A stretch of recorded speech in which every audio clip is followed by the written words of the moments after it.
Hello दोस्तों, I hope कि आप सब अच्छे होंगे। आज हम एक क्वेश्चन को डिकोड करने की कोशिश करेंगे जो बीकानेर डिवीजन द्वारा आयोजित किया गया था। 20% एलडीसी कोटा जो एग्जाम ऑर्गेनाइज की गई थी वो 27/6/2023 को की गई थी। क्वेश्चन नंबर जो है वो हिंदी का है। 105 नंबर पे जो क्वेश्चन ओरिजिनल पेपर के अंदर है वो है, निम्नलिखित में से किस में केवल एक भाषा का प्रयोग किया जाता है। तो इस जो क्वेश्चन है इसमें काफ़ी कुछ छुपा हुआ है और आने वाले समय में इस तरह के क्वेश्चनों की काफ़ी संख्या बढ़ सकती है। तो इस हिसाब से इस क्वेश्चन को लेने का मकसद हमारा है। ऑप्शन ए है पत्र शीर्ष यानी कि लेटर हेड, बी है विजिटिंग कार्ड यानी विजिटिंग कार्ड ही होता है इंग्लिश में, और सी जो है यानी कि स जो है वो फाइल कवर है, और द इनमें से कोई नहीं। तो इस क्वेश्चन को आप देखेंगे तो आपको फर्स्ट नज़र में आप कंफ्यूजन में होंगे। तो चलिए देखते हैं इसका बेस क्या है। पहले बेस को हम समझते हैं, उसके बाद इस क्वेश्चन को सॉल्व। तो चलिए पहले देखते हैं कि बाइलिंगुअल फॉर्म में जो है कौन-कौन से डॉक्यूमेंट्स हैं जिनका यूज़ किया जाता है। क्वेश्चन है इसका बेस जो है उसको समझते हैं। Give the cases where Hindi and English bilingual form should be used. कहाँ-कहाँ हिंदी और इंग्लिश के बाइलिंगुअल यानी द्विभाषी यूज़ किए जाते हैं। तो कुछ कंडीशन है, the following are the cases where Hindi and English bilingual form should be used. तो कहाँ किया जाता है, पहले तो all the letter head and pads is used in central government offices. जो है जो लेटर हेड होता है वो बाइलिंगुअल में होगा यानी कि हिंदी और इंग्लिश में होगा। दूसरा है heading of the register and subject on file cover. तो हेडिंग जो रजिस्टर का जो भी आप इस्तेमाल करेंगे वो बाइलिंगुअल होगा, हिंदी और इंग्लिश में लिखना ज़रूरी है, जिसमें हिंदी टॉप पे होगा और दूसरी भाषा जो होगी वो हिंदी और इंग्लिश जो है वो सेकेंड लैंग्वेज इंग्लिश होगा। ठीक है। फाइल का कवर भी होगा, जो अभी तो ई ऑफिस स्टार्ट हो गया, फिर भी फाइल का जो कवर होगा, अगर हम लूज फाइलें या जैसे भी फाइलें बनाते हैं, हार्ड फाइलें भी चलती हैं, NWR फाइल बोलते हैं उनको। तो वो भी आपको पहले हिंदी और उसके बाद इंग्लिश में लिखना पड़ेगा।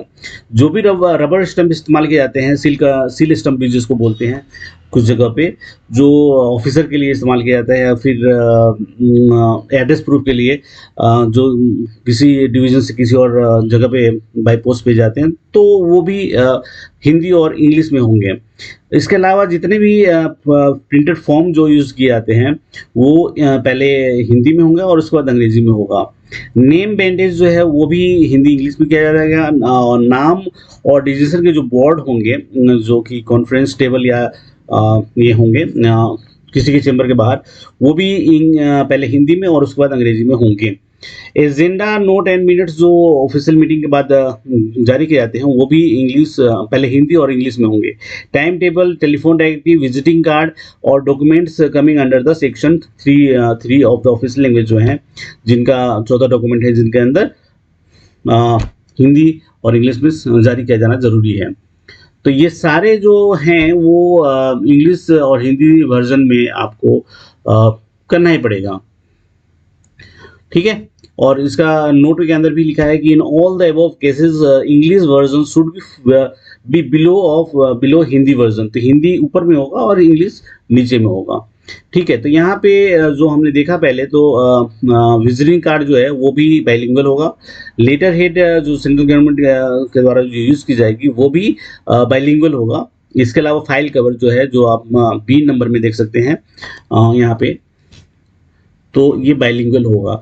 दैट मीन्स कि जो क्वेश्चन जो हमारा था जिसको हम सॉल्व करने का प्रयास कर रहे थे, इसमें नन ऑफ द एबव होगा। ठीक है। चलिए, लेकिन इसके अलावा भी एक अलग सा क्वेश्चन है, तो उसको भी देख लेते हैं। Give the cases where regional language Hindi English should be used. तो ये 3 तरह के लैंग्वेज, मतलब RHE बोलते हैं। मैं RHE जब मेरे वीडियोस देखेंगे तो उसमें मैंने इस्तेमाल किया है। तो जो नेम बोर्ड होंगे, क्योंकि साउथ में अगर हिंदी और इंग्लिश लिख देंगे तो वो थोड़ा गड़बड़ हो जाएगा।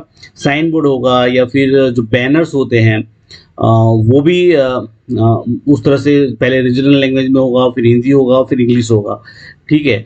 तो स्टेशन में जो अनाउंसमेंट हो जाते हैं, इनविटेशन कार्ड होता है, ये सब जो फंक्शन, जैसे कोई भी फंक्शन, रेलवे वीक हो या फिर कोई जयंती हो या कोई सेलिब्रेशन फंक्शन, वो भी RHE के तहत किया जाता है। रीजनल लैंग्वेज फर्स्ट होगा, फिर हिंदी होगा और इंग्लिश होगा। तो ये इम्पोर्टेंट है। चलिए आपने इस क्वेश्चन को डिकोड कर लिया है और इसको देखने के लिए थैंक यू। चलिए नेक्स्ट वीडियो में